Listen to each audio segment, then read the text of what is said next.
let's find out how quickly these can do a 2's complement.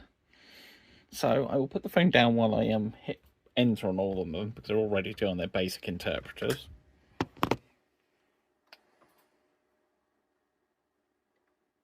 Hitting it on them all now. They've all started at roughly the same time.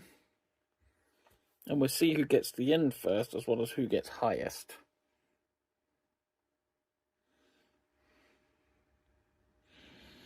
So the Husky seems to be in the lead. The EPSON way behind.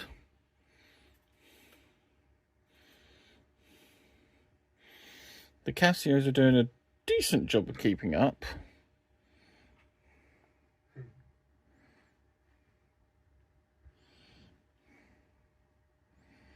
These ones will get to 100, the Casios. Yeah, there we go. Overflow error on those. They've all hit overflow. This one made it to 37. The Husky Hunter made it to 126. Shift and ANS made it to 99.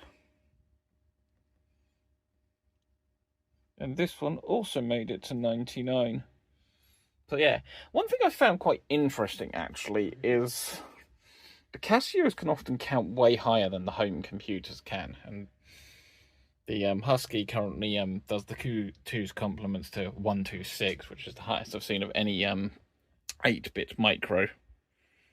Thanks for watching. Fun little race there.